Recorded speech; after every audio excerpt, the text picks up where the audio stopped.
I'm Susan Page, the Washington Bureau Chief of USA Today, and we are here to talk about, not about tonight's elections, although we'll talk about maybe what they'll tell us, but about the 2014 midterm elections, which will help determine what President Obama can hope to do in the final 2 years of his tenure. It'll tell us something about perhaps the shape of the next presidential race and about the future of the Republican Party.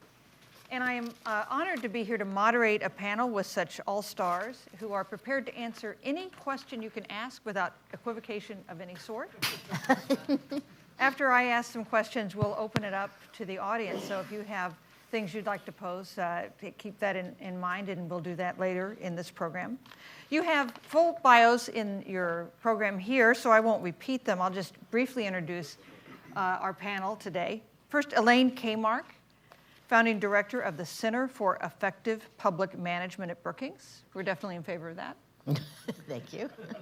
Charlie Cook, editor and publisher of the Cook Political Report, which will celebrate its 30th anniversary next year and has become an indispensable resource that we all use. Thank you. John Hudak, managing editor of the FixGov blog. I don't think you're doing well enough. Government continues to be broken. That's true. We have a lot of work to do. He has a new book coming out in January called Presidential Pork. You can probably guess what it's about from the title. And Robert Boatwright, he's a political scientist at Clark University in Massachusetts. His new book is titled Getting Primaried, The Changing Politics of Congressional Primary Challenges. He would like to thank the Tea Party movement for doing a lot for book sales. Let me just start by posing a question to each of our panelists in turn. So Charlie, I believe you and I are the only people on stage who do not have PhDs. Is that right? You don't have one, right? So good. I'm not alone then. So let me start with you. The elections that we have today, the 2013 elections, are there lessons to be learned from what the results are? Are there things that we should be looking for tonight that will tell us something about next year? A lot less than you would believe watching television in the last 24 hours. You know, these patterns and how foreshadowings, they're all really obvious if you just sort of glance at them. But the deeper you kind of bore down on them, it's a lot less. And you know, odd year elections, sometimes they're predictive and sometimes they're not.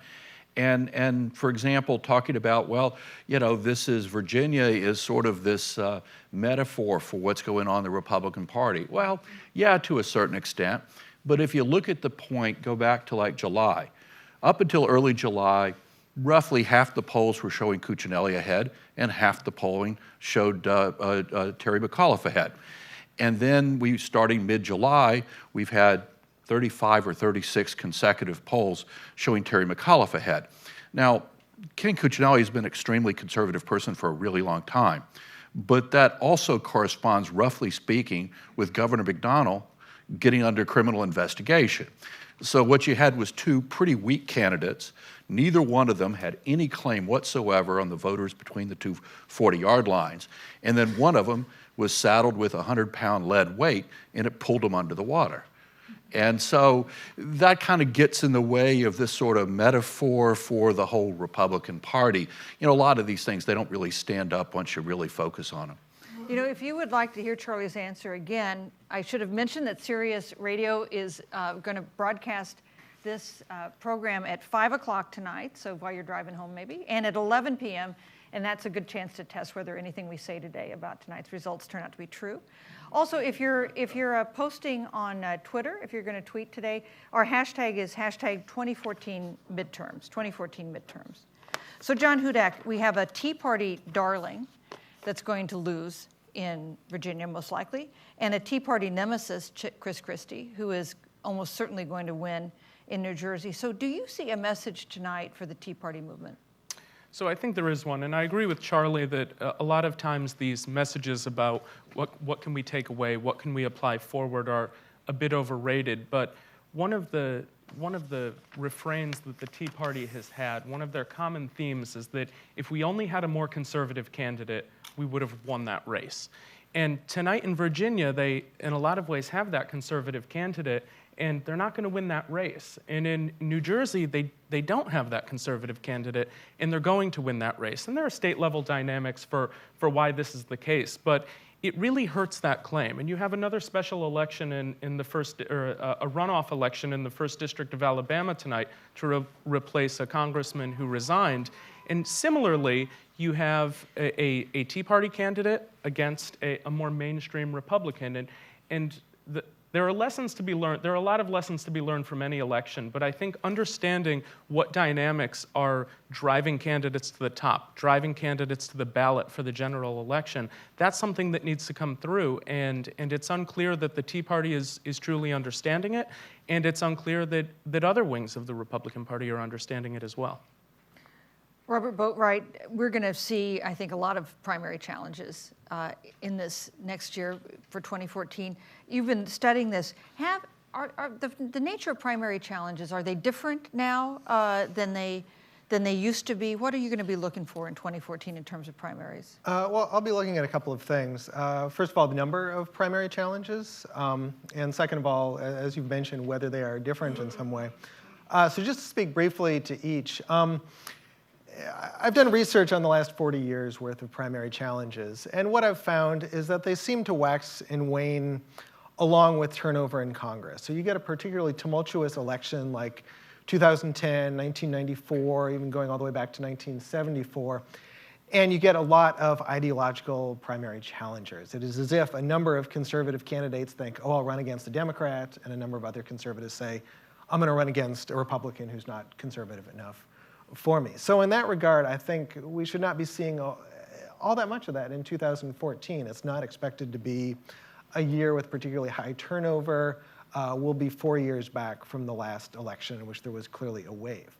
But in regards to whether they're different, I think the dynamics of primary challenges over the past decade have been such that outside groups, organizations like the Club for Growth on the right or Move on the left, have been strategically picking out a couple primary challenges in order to send a message. Races like the Arkansas Senate race against Blanche Lambert Lincoln a couple of years ago. You could go back and look at races against Arlen Specter.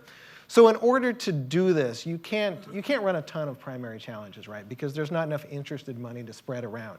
But if you can get your supporters around the country to target their money at 2 or 3 particular races, then you can scare everybody, right? You can say, ooh, watch out, if you deviate from, party orthodoxy, you just might be one of these 2 or 3 people. So, Elaine, the last time we had a midterm election, it was really driven by opposition to Obamacare, quite catastrophically for Democrats. So this time around, what kind of role do you think the Affordable Care Act is going to play in the midterm elections? And are there big risks, once again, for Democrats on this issue? Well, it kind of depends on what happens in the next really 2 months, because the Obama administration has promised that they can fix this by the end of November, which may be a promise that they're in the process of walking back a little bit. But they say that they're going to get this fixed, and clearly it's a high priority for them to get it fixed. So it could be that if we're sitting here next year at this time on this day, that Obamacare made very little difference at all in the election. The other thing that argues for that is that the program really is designed to affect 15% of Americans who aren't covered. It's a relatively small number. So that's the kind of optimistic scenario for the Democrats, which is that it really doesn't have much of an impact. It gets straightened out. It's yesterday's story. I think there's a pessimistic story, too. The pessimistic story is that Obamacare continues to have unanticipated effects on the insurance market. And I think that's an even bigger problem than just the computer problems, that the insurance market starts to change in ways because of aspects of the law, like the essential health benefits, that cause insurers to start dropping coverage in larger numbers than anticipated. That is a particularly damaging story if it continues throughout the year, and a lot of people are actually feeling it. We want to talk more about the healthcare issue, but first I want to ask the panel, anybody have an upset to predict for tonight because you could look really smart on Sirius Radio at 11 o'clock by predicting it. Is there anything that we all think the conventional wisdom you think is going to be wrong tonight? No? Well, I'll make one. Okay. It's entirely possible that Dean Young, the Tea Party candidate in the 1st District in Alabama that John referred to, it's entirely possible that if turnout is extremely low and the evangelicals really come out, that he beats the business-backed candidate. And this, of course, would be, I'm sure, as Charlie points out, I'm sure everyone will then massively overinterpret that as a resurgence of the Tea Party and the Tea Party winning the battle between the Republicans, civil war between the Tea Party and the business interests. But I think that could be an upset. Anybody have anything else? Well, I'll just say on Alabama 1, this isn't the end of the fight. This is sort of Fort Sumter of the long Civil War in the Republican Party. And as I remember, Fort Sumter, the winner of that battle lost the war. And so we're going to see a lot of fights, particularly in Michigan, involving Republican establishment figures sort of running against Tea Party incumbents. And there are going to be a lot of them. And this thing's going to go on for a couple of years. And it's just a fight that has to happen where the Republican Party has to decide what kind of party they're going to be in the future. And so this thing is not going to get resolved tonight. Alabama 1 should savor this moment because never again will they get this kind of attention that they're going to get tonight. So Charlie, was dismissive of the idea of what, we were hearing on cable TV this morning about how critical tonight's election, all the lessons we could draw from Well, for the future of mankind, actually. And yes, yeah. Right. Does anyone else see things you're going to watch for tonight that's going to tell us something important about the political landscape, about the state of the parties, or about something else? Anybody have any lessons for tonight to watch for? Well, I think in Virginia, one of the important dynamics is what happens with all of the statewide races. So Virginia elects, other than its senators, all of its statewide elected officials today. And there's no lesson to be learned for some broader landscape for what's going to happen in Oregon or Michigan because of what happens with the Attorney General's race in Virginia. But it might matter a lot for the future of Virginia. And most people see Virginia right now as a purple state. Most people see Virginia in 4 or 8 years as a blue state. And I think if Democrats sweep all of these statewide offices, it's important not just about the composition of the electorate. That is, it's an off-year election. Republican turnout should be higher than it is in a presidential year. But it also gives a bench now for people who are going to succeed soon-to-be Governor-elect McAuliffe. There are going to be a bunch of candidates who have a claim for the governor's race, which, of course, the Virginia governor is one-term limited. So in 4 years, we're going to have an open seat in that state. And so if Democrats can put people in the lieutenant governor's seat and the attorney general's seat, that sets up more of a longer-term positive trend for Democrats who want to keep the governor's mansion in Richmond. Lots of mayor's races tonight. Are you watching any of those? No. And I don't do windows either. I live in Massachusetts, so I happen to be seeing this, like it or not. But the lesson I've taken from gubernatorial races there, the Massachusetts one in particular, is that even when the stakes are not very high in an election, it's good practice, right? Groups that want to practice their get-out-the-vote efforts, groups that want to go out there and get names of people who might wind up being consequential in an election down the road. We'll use a mayoral election, we'll use a local election, we'll use whatever opportunity they have just to make sure that their political equipment doesn't get rusty, I guess you could say. So there will be interesting things going on in these races, even if they don't show up in the actual results. I'd like to apologize to America's mayors for Charlie Cook's comments. Encourage any comments to be directed toward him. I'm just leaving that for someone else to become the nation's expert on mayoral races. If we had done this panel a month ago, we'd be talking about catastrophe for the Republicans because of the government shutdown and the repercussions of that. Is that like yesterday's news, Elaine? Is that still seem to be a big thing to watch for in 2014? Well, it's like trying to think about this next year is like whiplash, right? Because, by the middle of the month, right, it was Republican catastrophe. By the end of the month, it's Democratic catastrophe. I mean, you just don't know how long this will go. One of the things that I would bring up here, and I take this term from my dear friend Bill Galston, who's back there standing in the back of the room. Many years ago, we were writing something together, and Bill coined the term the plate tectonics of politics, which is not the issues of the day, but the things the big demographic changes that are slowly moving where the country goes. And of course, we saw that in 2012 quite dramatically, with this emergence of a new generation overlapping a lot with the emergence of a non-white not majority, but a non-white group in America. So we saw that in 2012, and I think the real interesting question is going to be, does this plate tectonics continue into 2014? Does it begin to change states like Virginia? I looked at voter registration in Virginia. It's up in every urban and suburban place in the country, and it's not up in the rural parts of the country. Susan, you and somewhere back there is your husband, Carl Lubsdorff, very experienced newspaper people. And when you got your start, there was a 24-hour news cycle. And now there's sort of a 15-minute news cycle. And while, for those that are political junkies, it gives you, you're on a drip as opposed to, getting a fix. But the thing is, the loss is of perspective, and sort of hyperbole runs amok.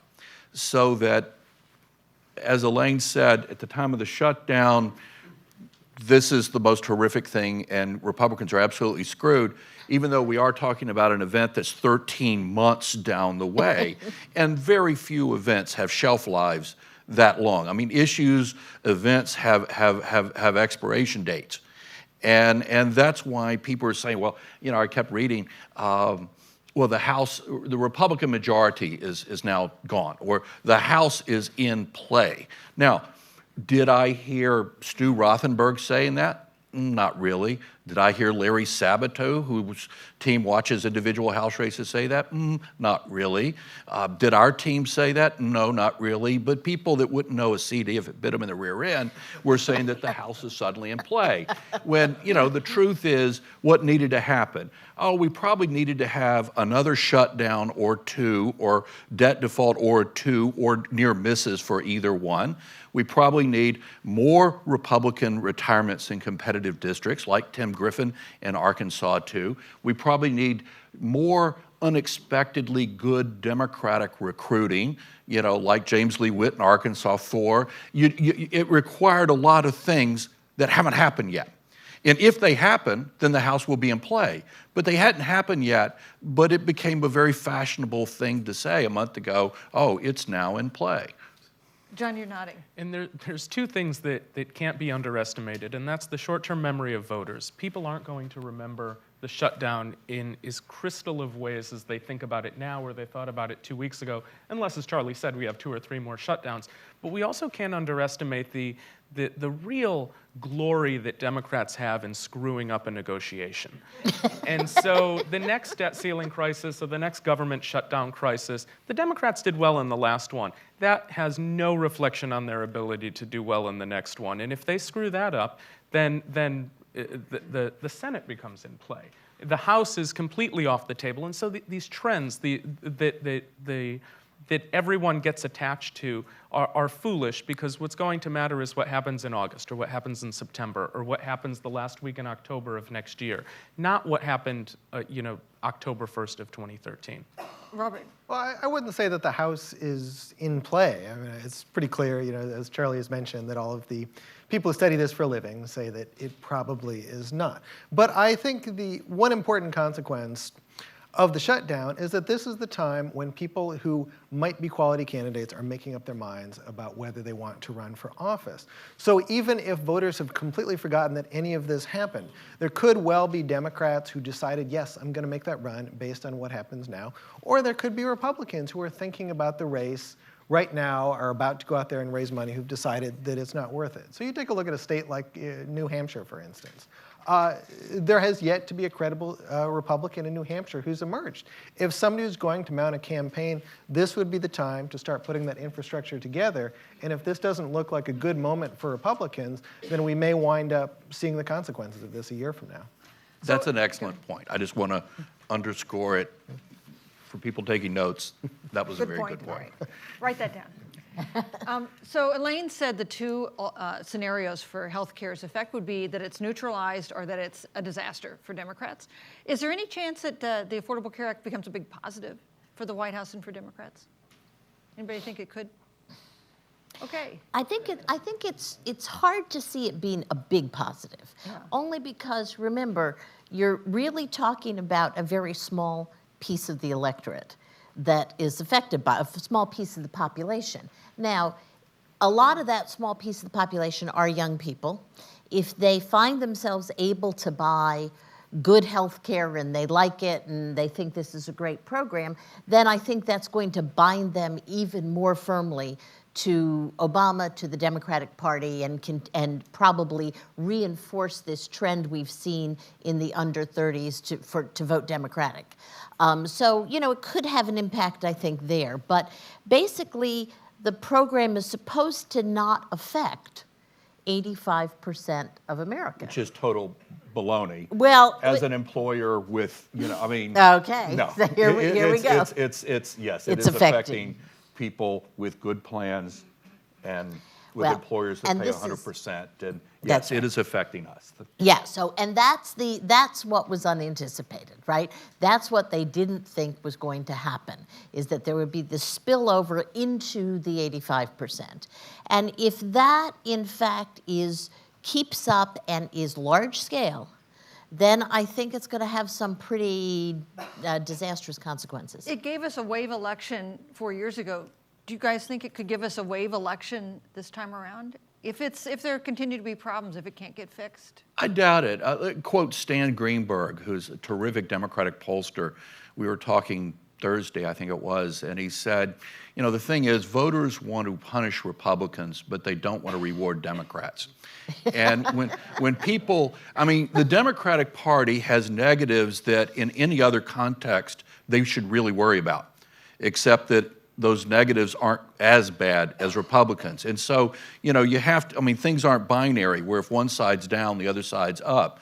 This isn't a zero-sum game. People are pretty mad at all of them. And that I think, undercuts the likelihood of a wave election in either direction. John, I think the perception of what how independents perceive the healthcare law is absolutely critical. We have some work from our colleagues on the FixGov blog, which I'm going to repeatedly encourage you all to read, Brookings' new FixGov blog, that says that interpretations or perceptions of the Affordable Care Act are largely colored by partisanship. And so Democrats have a higher opinion of it because they're Democrats, Republicans have a lower opinion of it because they're Republicans, and I think that's going to be true in implementation. A Democrat who's hurt by the Affordable Care Act might still think highly of it, and a Republican who's helped by it might still think poorly of it. So in the partisan wings, you're not going to have much of an effect, and so that's going to really prevent that kind of wave election.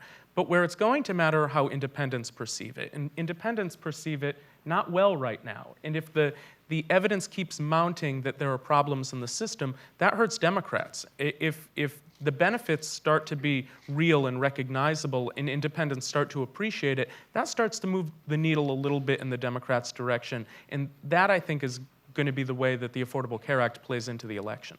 But Robert, I wonder if, in the broadest sense, if the Affordable Care Act doesn't end up working very well, it's certainly not working very well now, does it, we think of Republicans as a party of small government and Democrats as the party that thinks government can do big things and ought to help people. Does it hurt the Democratic Party in the broadest possible way in making it look like government cannot be trusted to handle a big program, even one that's designed to help people?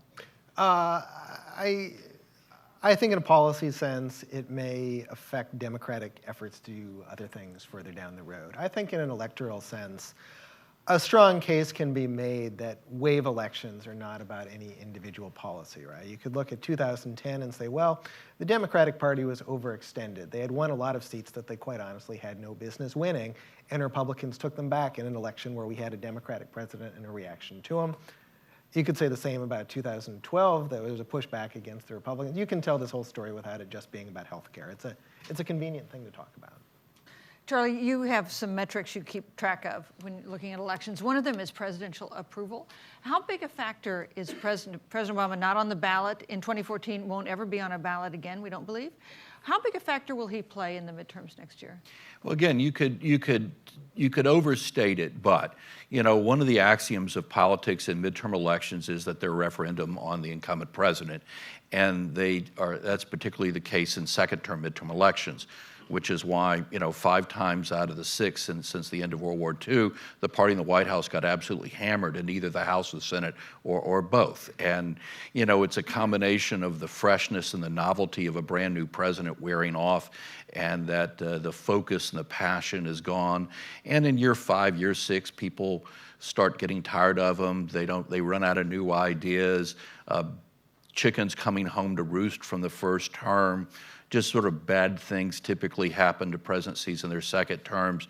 So there's a lot of that there, but it's not everything. But right now the president's approval rating's down around 40, 41, 42. So he's roughly where George W. Bush was at this point, and Republicans certainly had an unfortunate election in 2006, and not anywhere near where Reagan or Clinton were at this point in their presidencies. Now, the thing is that would suggest, well, Democrats are going to get hammered, except that the other side looks even worse. So, but the president, the presidential approval is one thing.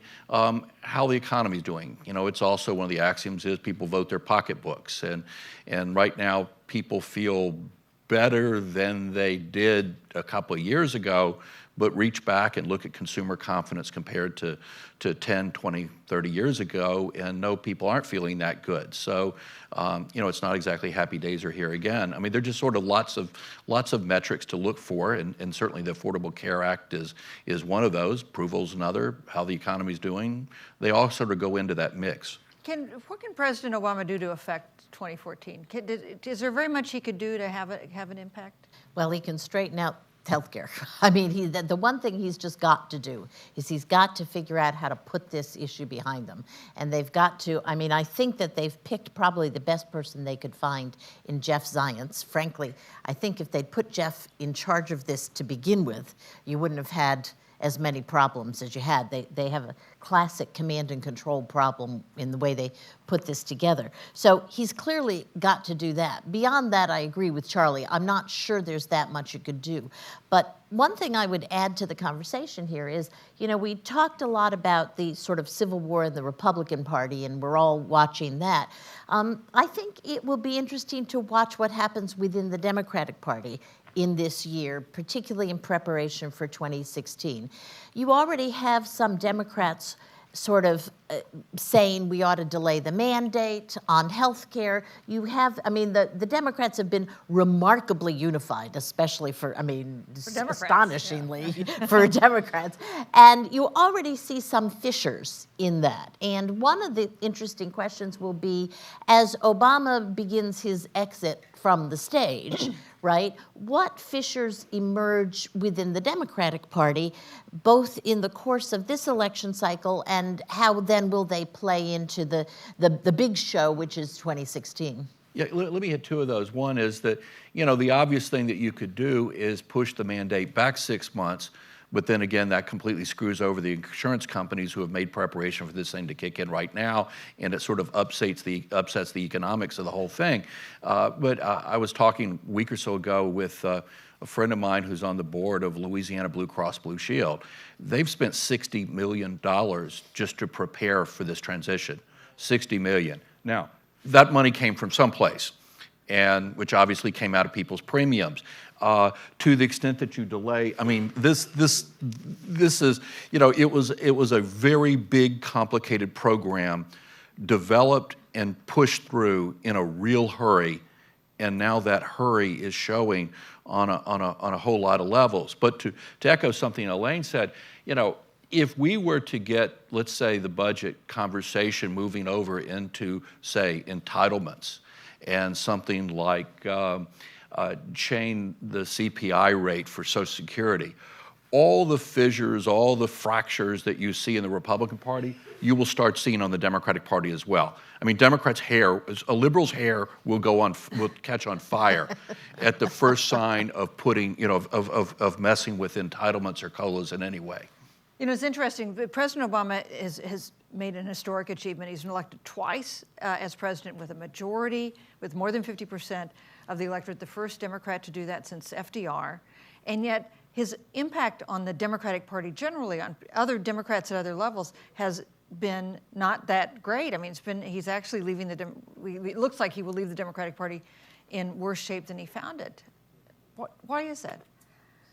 Well, I think the Democratic Party they've had to be unified around a number of his proposals, right? They've had to vote almost unanimously in order to get things done.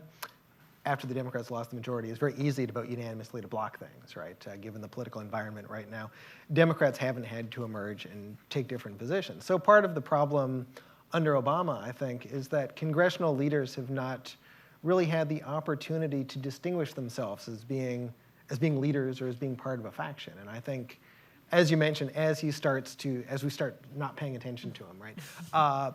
Factions will emerge, but we don't know what those factions are, right? The factions are about to form, but we don't have any idea how they're going to play out. So in that sense, I think the party does look weaker. And I think one of the weaknesses that is mentioned that the president has is that he doesn't like the glad handing and the backslapping of politics. Well, if he wants to promote the party, if he wants to prop the party up, if he wants to help down ballot races in 2014 and then help those same races in 2016, he has to get into the weeds and start doing this. He has to start raising money. He has to start raising money like Leader Pelosi did in the last election cycle, and since he doesn't have money, doesn't have to raise money for himself, he has that opening now. But in addition to that, in addition to getting into Congress and starting to really be a politician, he has to start to lay out a vision of policy that doesn't just reflect the policy demands that he has, but a strategy. George Bush was great at timing policy for electoral gain, making sure that things were coming up to vote right when he needed them to come up to vote. For a Democrat, for this president, for Leader Reid, schedule the immigration bill in September, or schedule immigration legislation to come up in September. Really start pushing that right before the election. If it fails, it's a benefit for Democrats. They have something to run on. If it passes, it's a benefit for Democrats. It's the policy they want. They have to start thinking in broad brush strokes about policy and the electoral benefits from that policy. This week, the president's doing a lot of fundraising for the Democratic campaign committees, a lot. Devoting pretty much the week to it. But this stands out because there haven't been that many weeks in the last 5 years that's happened. And you'll find a lot of sort of the Democratic operatives on the Hill. Right now, they're saying, okay, right now they're helping us. But there hadn't been a long history of it. But the thing is that this aloofness from Capitol Hill, here's an experiment for people. Take out the top 5 people on the House Democratic leadership. Talk to 5 House Democrats.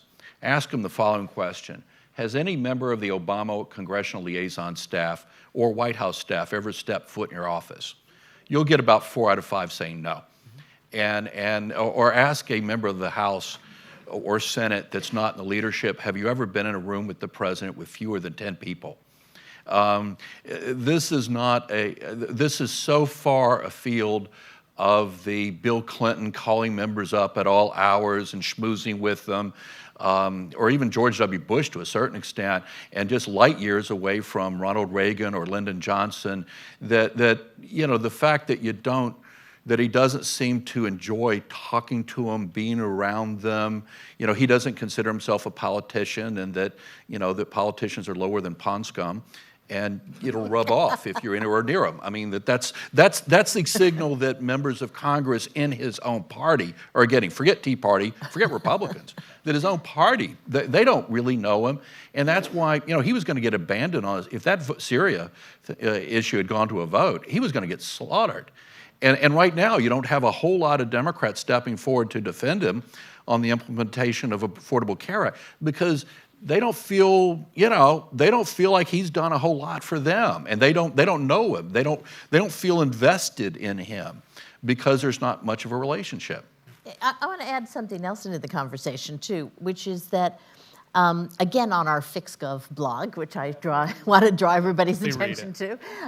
If it fixed government, people would be more likely to read it, right?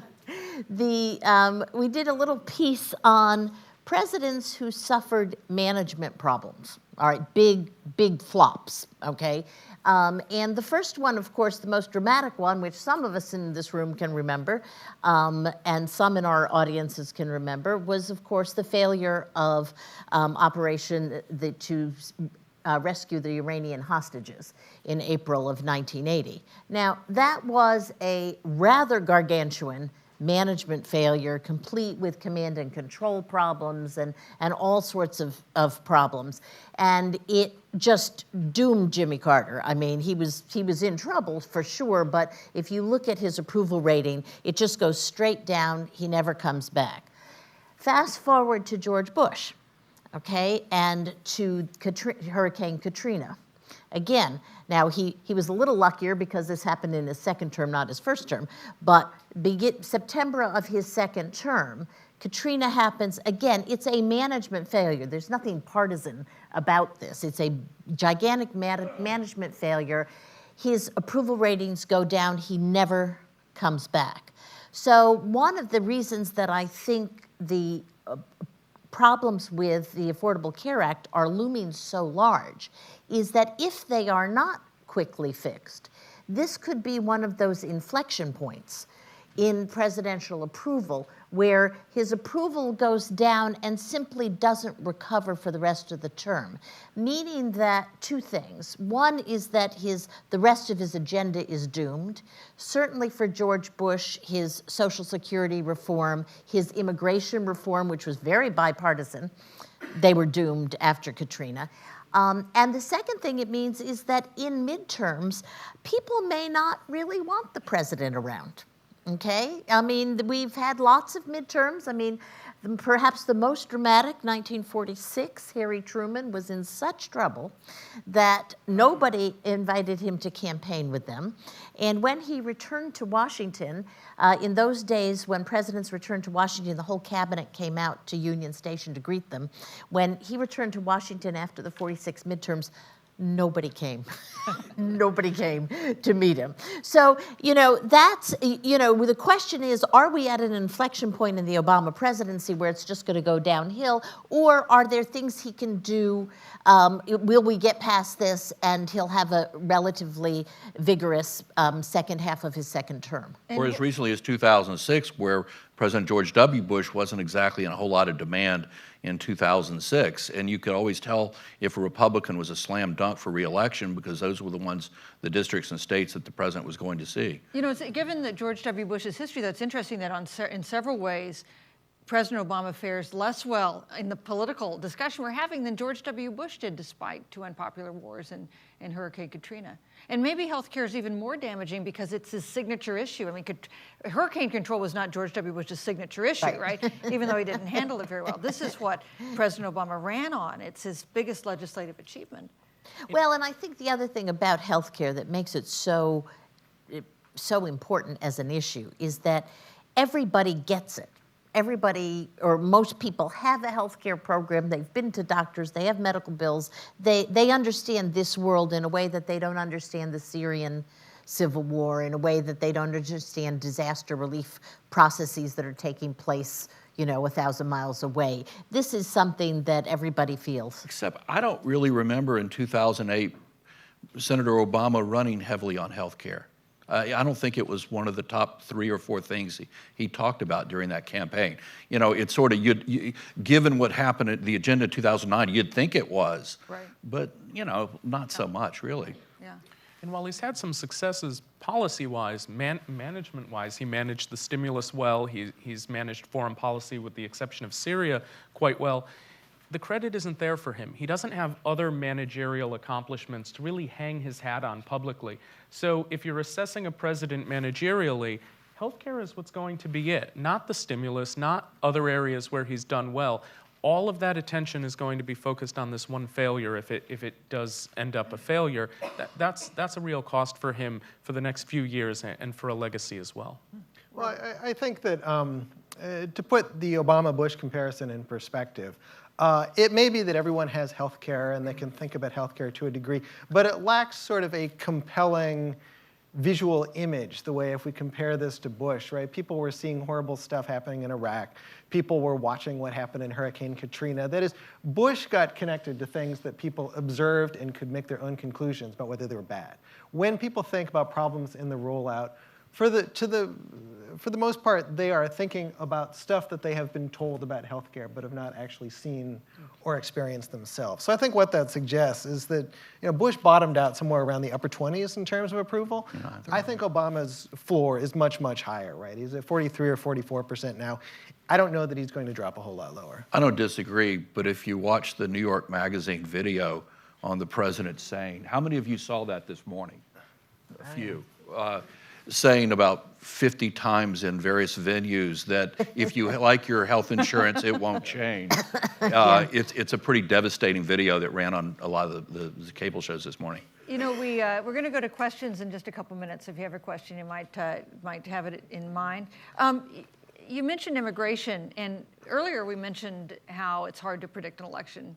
An election 12 months out. If we knew one thing after the election 1 year ago, it was that immigration reform was going to pass and fast quickly, in a bipartisan way. Right. That was the one big lesson from the 2012 election. Except that the thing is, the Republican leadership, House and Senate, they got the memo on Election Day. I mean, it was a night and day. They got it, but the memo seemed not to have been read once it got past a certain. I mean, you could really kind of look at Republicans in the House, Republicans in the Senate, and there's sort of a denier element that's out there, and that is completely uncooperative. And whether it's immigration, whether it's government shutdown, they don't like any of this. And I think we have to remember that you had a lot of Republicans running, particularly in 2010. They not only ran against President Obama and Affordable Care Act and Nancy Pelosi and the Democratic Party, but they ran against Washington, they ran against Congress, and to a certain extent, they ran against their own leadership. And, there's certainly 30, 35, and arguably 100 Republicans in the House that really could care less what John Boehner thinks about anything. And so, I would argue that Boehner doesn't have a leadership problem. There's more of a followership problem that when you have that many members of your conference that hold the establishment in general, and you in particular, in contempt, it makes it pretty hard to lead. I wonder how big an issue you think immigration will be next year. And it seems to me it's possible that Republicans get blamed for failure to pass it, but I wonder also if Democrats blamed for failing once again to deliver on a promise they made to a group of voters that really supported them. Do you think immigration will be a big issue, Robert? I think at the moment Democrats get a lot of credit for trying, right? That this is something that comes up in campaign speeches. I think, I think we'll see a lot of position taking by Democrats on immigration, but at least in the House, I can't see voters saying, "Oh, Democrats could have done differently." I mean, it's clear that the House is not going to allow Democrats to vote if they don't want it. In the Senate, sure, I think the Senate, many in the Senate would benefit from symbolic votes, but I'm not sure that the Democrats who are in jeopardy necessarily benefit from these things, so it's a difficult calculation there. Anybody think a comprehensive immigration bill will pass and be signed into law before the 2014 midterms? No. No. And when you saw the grief that Marco Rubio got after he came out for comprehensive reform, and now he's had to walk it back because the pushback he got in the Republican Party was pretty profound, and a lesson for Republicans that do want to step out and go for comprehensive, that the party base is not ready to accept it. But you look at in the House, for the vast majority of Republicans in the House, it's not a problem that they haven't pushed. I mean, 93% of all the Republicans in the House are in Romney districts. In those districts, are they going to get hurt by the failure to pass? And then look at the half dozen seats that are most likely to determine who's going to be in control of the Senate. Alaska, they're all 6 states that Romney carried: Alaska, Arkansas, Louisiana, North Carolina, Kentucky, Georgia, possible exception of North Carolina. I mean, I'm not sure. I mean, I don't think any Republican candidates are going to be carrying a cross in those districts or in those states that much because of a failure on immigration. It's where the races are, and that's not where the problems would be. The problems for Republicans are in the states, the senators, Republican incumbents that are up in 2016. You got 24 Republican incumbents up, only 10 Democrats, and 7 of the 24 Republicans up in 2016 in the Senate are in Obama states. Now that's where there's a problem for Republicans. Yeah, that's what I was going to say. Playing off this, I was looking at these 6 Democratic, sort of red state Democrats, and I think if you focus on those red state Democrats, you can make two pretty easy predictions. One is that we won't have immigration reform, and 2 is that if the healthcare problems do go into next year, you're going to have some division within Democrats over what happens to ACA. And I think those 2 things, and they're reinforced by the nature of who's up this time as opposed to who may be up next time. And that, I think, is going to dictate a lot of the policy we see this year.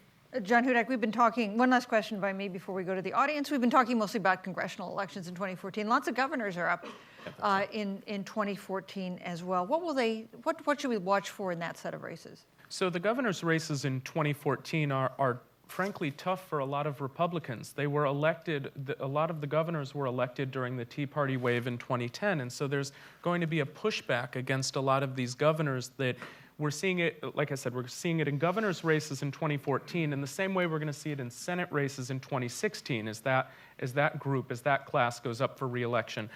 And states where it's going to matter are places like Maine, in Michigan. States like that elected pretty conservative. Florida's another one, where not only did the state elect a conservative Republican, probably outside of the mainstream of where the state is and certainly where it will be, but also Democrats are starting to recruit pretty good candidates for these governor's races. You have Michael Machado in Maine, and now you have Charlie Crist in Florida, who are really going to challenge what are already weakened gubernatorial candidates running for re-election.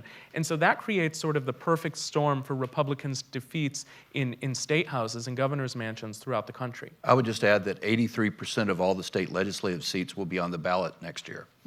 Wow. Wow. So let me go to the audience for your questions. Yes, sir. Please go ahead. I'm pointing at you. Oh, he's waiting for a microphone. Oh, you're waiting for the mic. See, you're more experienced at this than I am, clearly. Hi, Judd Harriet. My question concerns the leadership of the Republican Party, the stalwarts, the financial backers. How are they going to bring the Tea Party to heel? How are they going to control this insurgency? I've talked with several. I think the plan right now is to pick out two, 3, 4, 5 Tea Party House incumbents and take them out in primaries this year, and just to try to sort of Somebody send like, who are you thinking of? Justin Amash in Michigan would be the first one, and go after him, try to take him out, and so that there's some penalty for becoming too much of a problem. And the thing is, this all comes, and you know this as well as I do, that given the way that congressional districts are drawn, given the population sorting that takes place, given everything that's happened, the fact is the vast majority of Republicans are in more danger from a more conservative primary challenger than losing to a Democrat. And by the same token, a Democrat is in more danger losing to a Democrat, a more liberal Democrat, than losing to a Republican. And so what they need to do, what the leadership or the establishment has got to try to do is kind of equalize that pain so that there is a price if you move too far over to the right, to try to kind of reach a political equilibrium that would punish those who go too far to the right. And the capacity of the business community to spend in these races is often understated. The Tea Party has enthusiasm. The Tea Party has grassroots. They don't have money, or they don't have as much money as the Chamber of Commerce can put behind races and other business groups. And so that's going to really play a factor. That's how they get it done, just by spending. Forget the grassroots. They're going to buy a ton of TV time and just let the race make itself. And I would just add, it wasn't until the shutdown fight that the business establishment sort of was the call to arms and say, wait a minute. Yeah, they woke this up. has gone way too far. This is a dynamic that didn't really exist 6 months ago. There was a concern, but no action. I think one thing Charlie says I think is worth emphasizing. I think it's much more valuable to take out an incumbent who's there than it would be to try to prop up somebody who's facing a challenger. I think in the last couple elections, groups like Main Street Partnership, other centrist Republican groups have tried to protect their incumbents, but that doesn't look exciting for the national media. It's not exciting to read about a super PAC that's trying to help somebody who's already there. So I think the PR value of running a primary challenger is just more exciting. At the same time, I don't know that it's exciting enough. That is, I don't know that you get the rank and file voters or that you get grassroots Republican donors around the country really excited about taking back the party from conservatives, right? Just for somebody to say, oh, I'm the candidate of business, it may help them with business groups and getting money spent for outside ads, but I don't know that that's a good tool for mobilizing voters. Sometimes a party has to crash and burn Yeah. before they really learn a lesson. But that's what And people Republicans said after, 64, Democrats 72, and they each bounced back and won the White House 4 years later. but that's what people said in 2012, that the Republicans had shown such. That wasn't crash and burn enough. That was a bad landing, but it wasn't a crash. I mean, and they could blame Romney for the loss as opposed to take it to heart. And they could hang their hat on the House. They Yeah, still yeah. won the House, Yeah, so yeah, they could say yeah. that. Yeah. Let's go to the back of the room. Yes, sir. Hi, Matt Keller, Embassy of Liechtenstein. I think your points are great about the shutdown being 13 months out before the November elections, as well as this idea of sort of collective amnesia, later on, that people will be forgetting about this. But my big question is that the budget talks will begin again next year, early next year, and will likely continue throughout the year. And will this sort of be a trickle, if there is a continued pattern as there has been in the past, that people will be reminded of the shutdown again and be like, here we go again. Here are Republicans doing their same old thing. And as well as very much related to the first question, that's, have they overcome the pressure? Have mainstream Republicans overcome the pressure from Tea Party? I thought that's what I said, was that it needs to happen, either shutdown, near shutdown, default, near default. This needs to happen a couple more times to get it closer to the election for it to have the kind of impact that it would have had if we had the shutdown in October and election on election today. We've got some opportunities. You've got deadlines in January and February, for instance. Will Congress do again what it did this last time, do you think? Or do you think lesson learned by Republicans? I think on the debt ceiling, lesson has been learned, okay? The question is on the shutdown, and the question is the ability to do a bargain, or do they do another sort of sequester deal where they just step back from making the hard choices either on entitlements or on spending, and just say, okay, we're gonna settle for X amount of cuts across the board, and that's it. What you may be seeing is the gradual disappearance of the entire discretionary side of the U.S. budget, because that seems to be the only way these two parties can come together, is by taking a bite out of the discretionary side, and nobody really has been able to cope with the entitlement side, which is already half of what we spend in America, we spend on ourselves and our own benefits. And so the question is, are we going to see the disappearance of sort of everything else in the government? That's really true, but the thing is, it's not, I think, have Republicans learned a lesson? Because the leadership got the memo a year ago. Yeah. It's have some of the more exotic Republicans learned a lesson. The other group that learned a lesson, as we said, were business groups, and they weren't mobilized in the right way in advance of the shutdown and the debt ceiling crisis, because they didn't think either were credible. They didn't think the government was going to shut down. They didn't think we were going to default. They were right on one, but they were really wrong on the other. Now they're ready. Now they know calling the Speaker's office or calling 40 members' offices 3 days into a shutdown is not the right strategy. You have to start making those calls weeks and months in advance to say, did you like my donation last time? You're not getting it if the government shuts down. They're ready for that kind of fight in a way they weren't ready 4 or 5 weeks ago. Yeah. Robert, do you agree? I suppose I'm skeptical that business groups will be able to wield more clout through that method. I just don't, if they weren't listening to the first time, I think they were fairly clear in what they wanted. They just don't have the clout in these districts, and I don't know what they can do to change it other than change Congress. I'll add a little bit to the skepticism here about business, only because going back to Bob Boatwright's excellent work on this, congressional primaries are so small and so obscure. First of all, they take place over the course of the entire year, so they're never covered. Okay, they're really very, very rarely covered.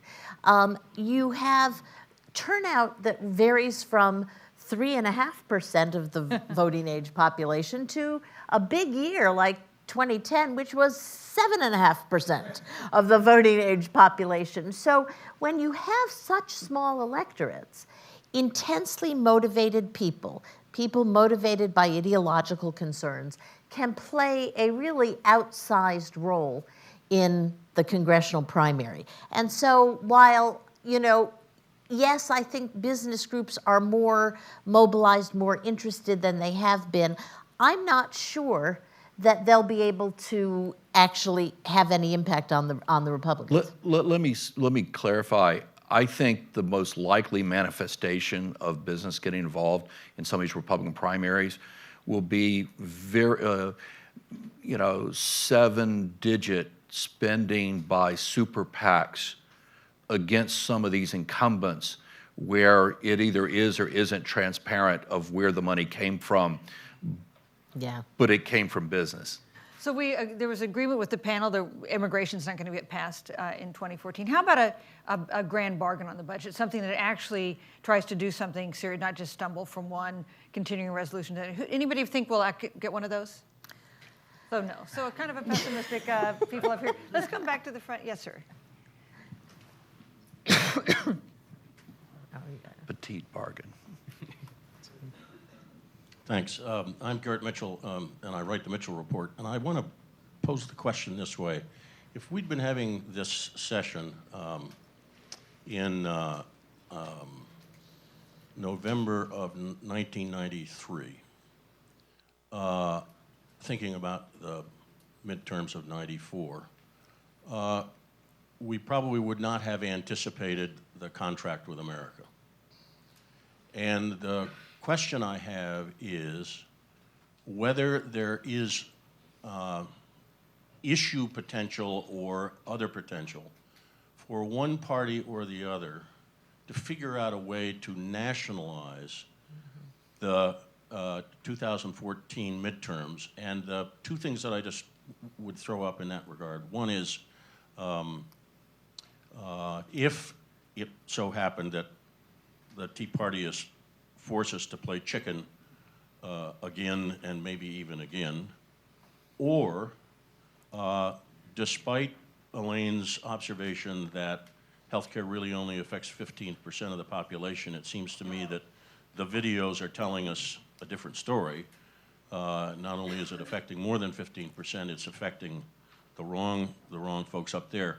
So is there some potential to nationalize the 2014 elections which could change the way we think about what might happen? Let me jump at that. First of all, each of these elections has its own unique characteristics and calendar. And for example, 1994, the first signs that we saw that something was wrong was around April, May, June of 94. Conversely, for 2010, when Democrats lost their majority, the signs go back to 4th of July, 2009.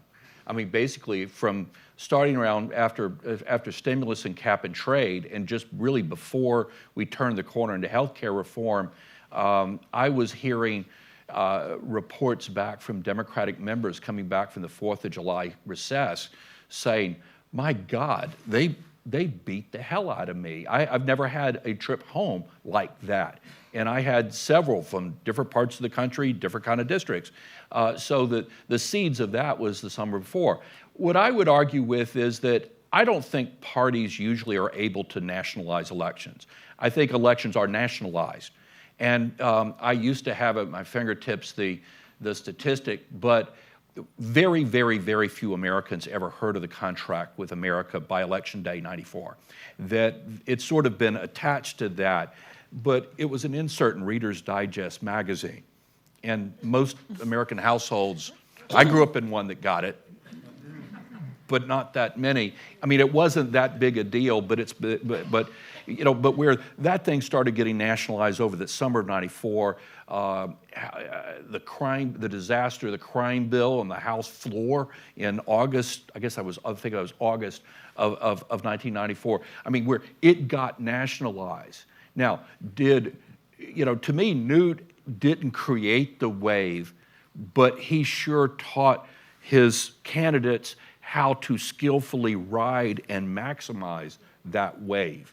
But the wave was was building sort of before that. And here's what you really need to nationalize a midterm like this. For the out party, the Republicans in this case, you need a really unified party. Republicans can't even agree with the things they agree on. So that's out. They're not going to come together. They're against the Affordable Care Act as a united group. But what other issue are they really united as a House caucus or as House and Senate conferences for this? They don't have it. For the in-party, for the Democratic Party in a midterm, you need a president to lead the way. You need the president to bring everyone together and have that policy vision.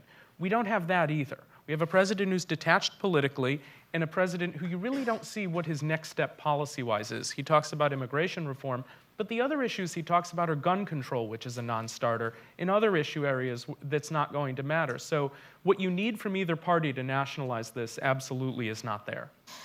I'm going to, though, take your question, take it to a different place, which is, I agree with everything about nationalizing the general election, but I think what Professor Boatwright's work shows us is that there may be a new phenomenon out there, which is nationalizing primaries. Will we see in 2014 nationalization of primaries by Club for Growth, maybe against the Chamber of Commerce or something like that? It's a much cheaper proposition, for sure.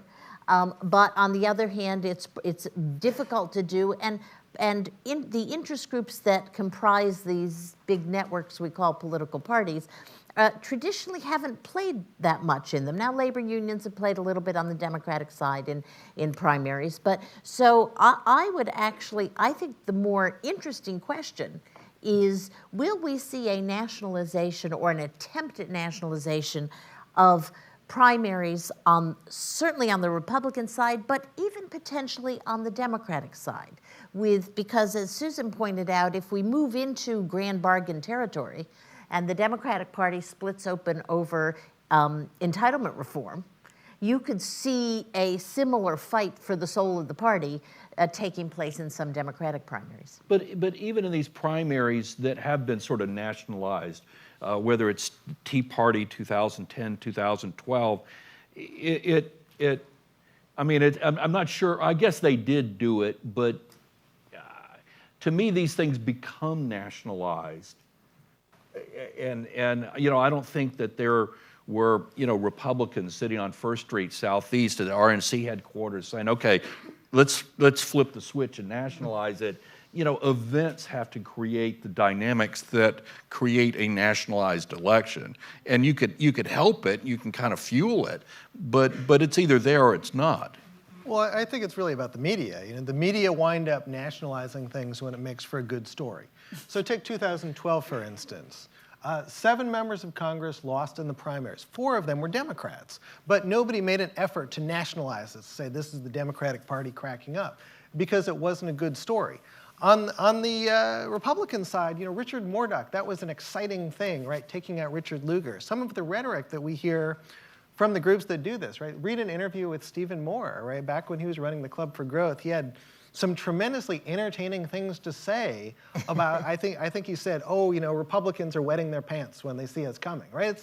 It's kind of this cartoonish way of talking that, it resonates with people. It creates a story. So that's my thinking on business, right? I don't know if, like Steve LaTourette, for instance, is the person who's been most vocal in talking about taking back the Republican Party, but I don't know if Steve LaTourette is the kind of guy who can create this national cartoonish persona and talking about what he's doing. I think there's some other Steves that, like there's a guy named Stephen Law, for example, at American Crossroads. I think. Is there any foreign policy issue that's likely to be very important next year in the midterm elections? Oh, I don't think so. I mean, Not in a way you that's know. going to change minds. No. What? Not in a way that's going to change minds. So Yeah. you're going to have a bunch of congressional districts where people are screaming about Benghazi, but they're in places that the Democrat doesn't stand a chance anyways. Yeah, So- I so mean, not the in any way Republicans are just desperately trying to revive Benghazi because they're looking to 2016. They're trying to weaken Hillary Clinton. So you do hear a lot of that, but it doesn't seem to get much traction. Let's see, let's go to the back again. Yes, sir. Thank you. My name is Tom Wolfson. I just have a detail question here. One heard for decades, polls and general opinion seem to think that regardless of how poorly people regarded Congress as a whole, they thought their own representative was a pretty good fellow and doing pretty well.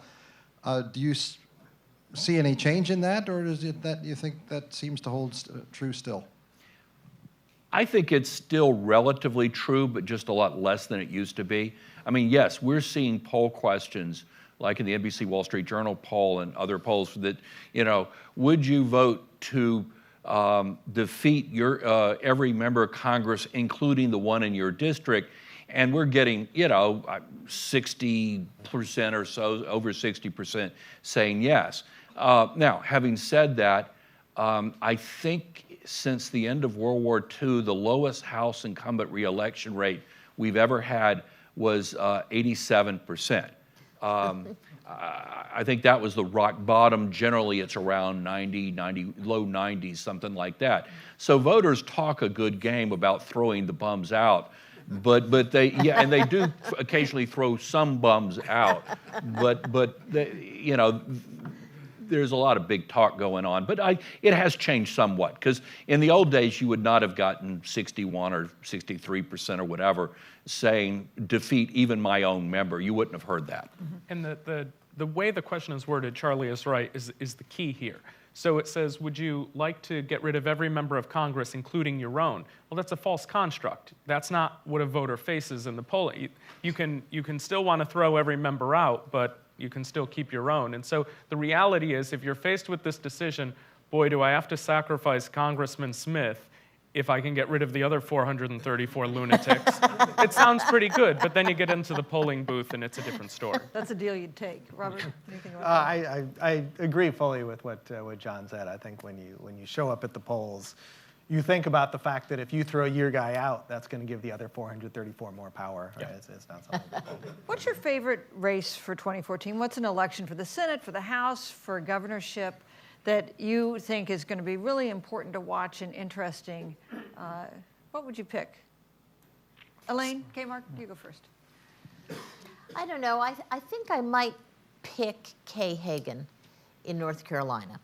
And only because, along with Virginia, that's one of those states where we're seeing the plate tectonics move. We're seeing some demographic changes. We're seeing a state that we always thought was a completely red state now more in play at the presidential level, et cetera. So I guess if I were to pick one, I would say, is there another, you know, what's happening in some of these states that used to be so clearly in the Republican column? Are they, in fact, undergoing a kind of longer-term change? Shirley, pick a favorite. To me, well, important and interesting are generally two different things. Because usually the interesting ones to me usually aren't ones that necessarily tell you anything, but they're just a whole lot of fun. I think Elaine's pick of North Carolina, of the Senate, is a good one because of where the Senate races that are really going to determine. It voted 2 points for Romney by 2 points, but it was the closest thing to the national numbers of any of the states that have hotly Pick something contested other. She races. picked North Carolina. You have to pick something else. Oh, I think interesting will be Arkansas. Tom Cotton against Democratic incumbent Mark Pryor. I think that'll be a fun one.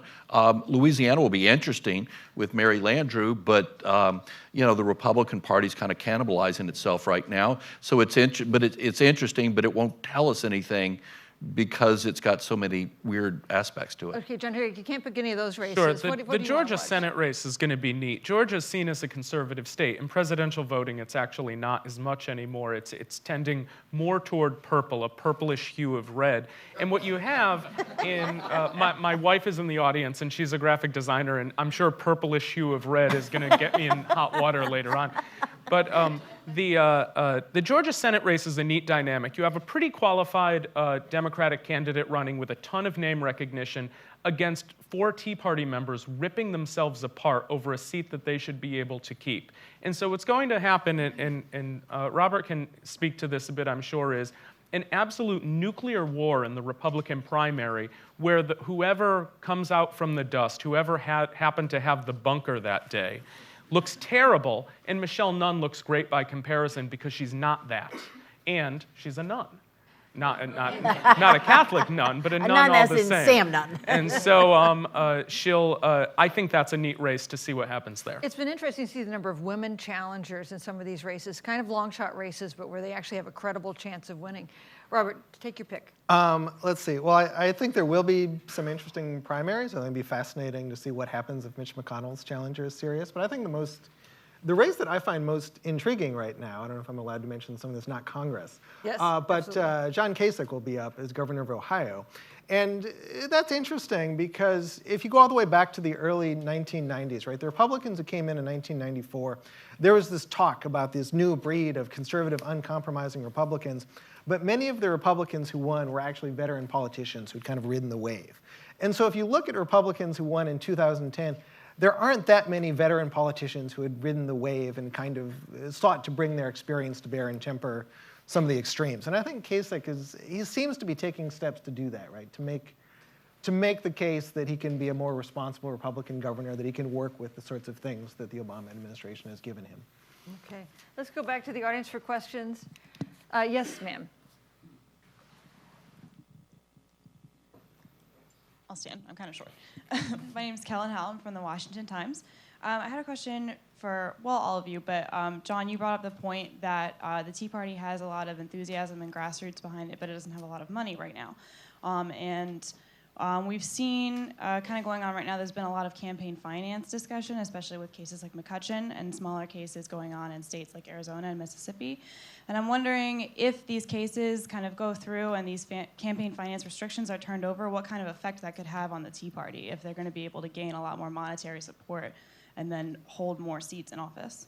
Well, I don't think that those cases are going to affect the Tea Party in a way that disproportionately hurts other groups within the Republican Party. That's going to affect everyone in the same way, and so whichever groups are going to benefit, my guess is that's going to help a pro-business group more than it is going to help a Tea Party group, more so than the reverse. But I mean, depending on what kind of piecemeal set of cases, set of decisions come out of this, God only knows what the courts are going to have us have a landscape for campaign finance.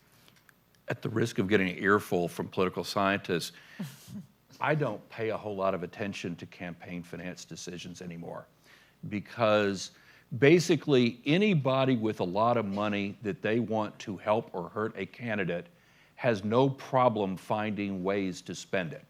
You know, you may have to be creative in terms of where exactly how you channel it, but there's no problem.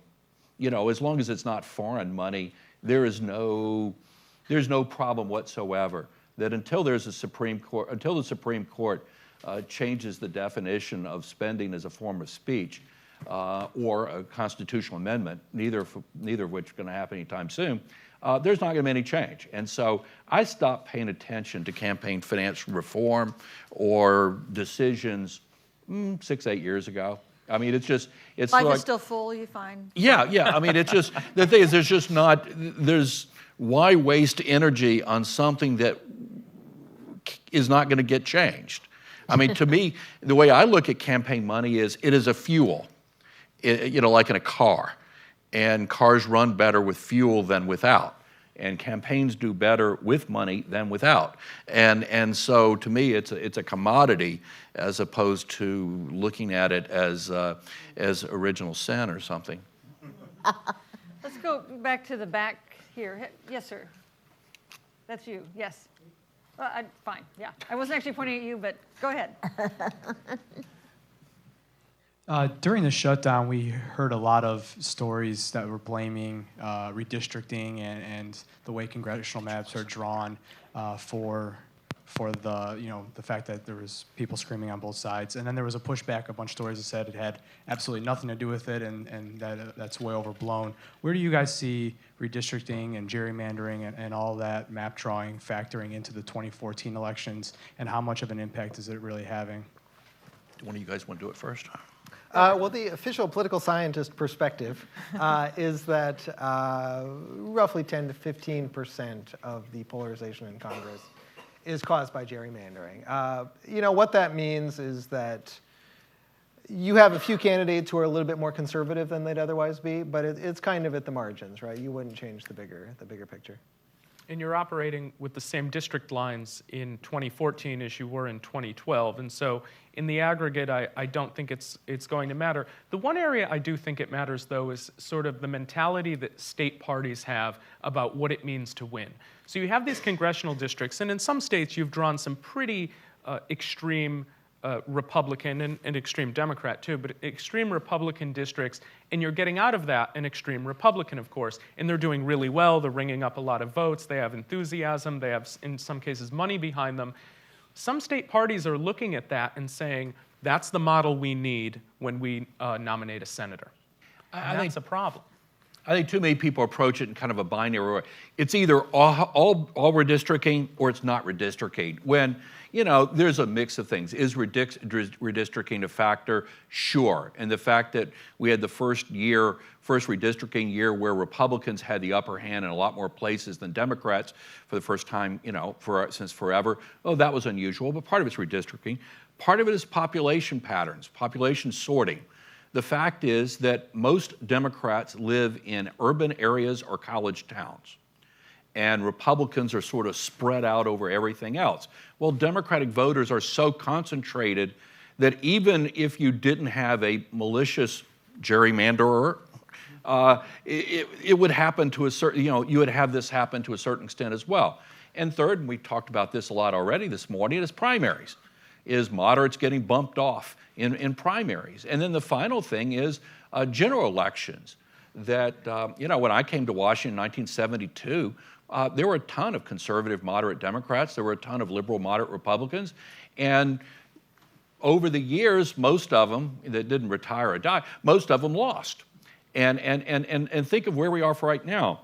If you were a Republican in a district that even remotely leans Democrat, the chances are pretty darn good that you lost in 2006, 2008, or 2012 to a lesser extent. And if you were a Democrat that was sitting in a district that probably ought to go Republican, and you were around and survived 1994, 2010, when Republicans picked up the most seats of any party since 1948, the most in any midterm election since 1938, chances are you probably lost then. And so it's all these things together have created, where the American people are sort of, roughly speaking, a bell curve, slightly asymmetric, a little more on the right than the left. And Congress is more like a camel with two humps, which would be bimodal distribution, right? That was one day I was awake in statistics class in college.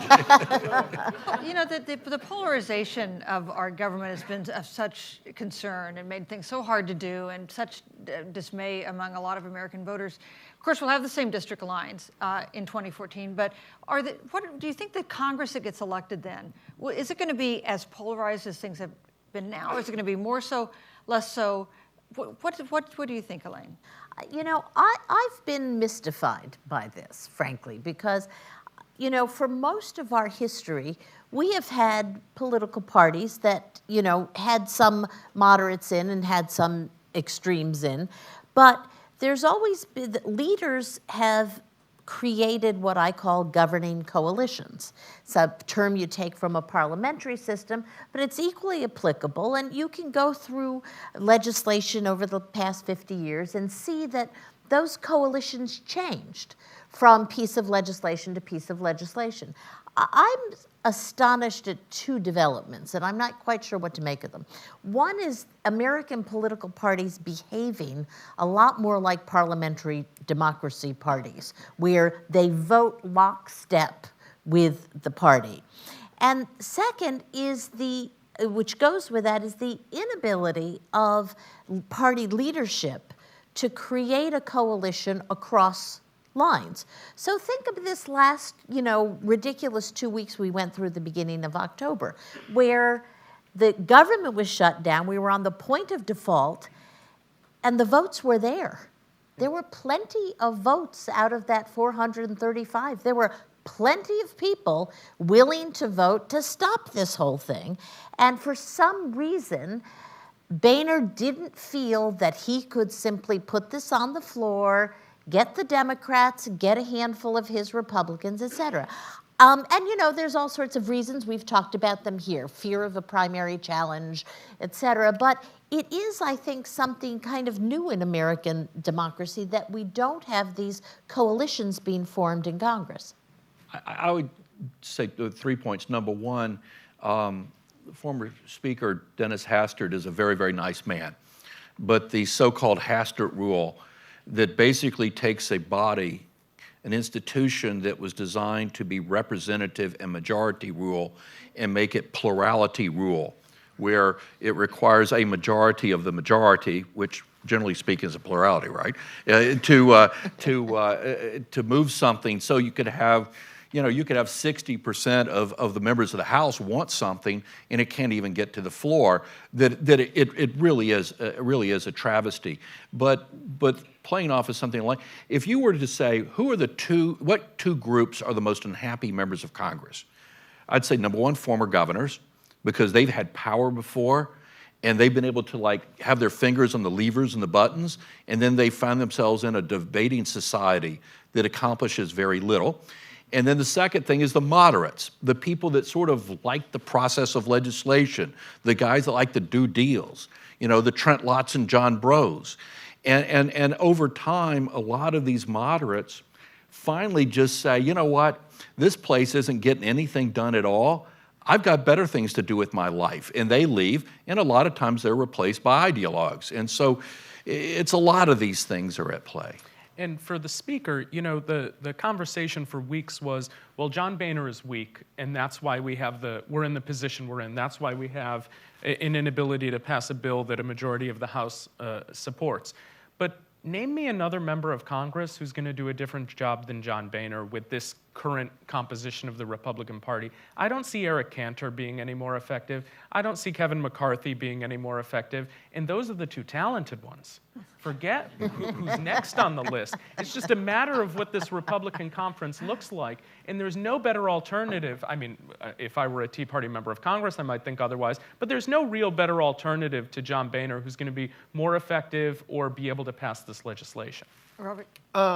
We covered a ton of things in response to that last question. I think Elaine is correct that, historically we're kind of in uncharted territory, right? We don't have a good precedent for what's going on right now in American history. But I think that this started out as a question about redistricting or about our current districts.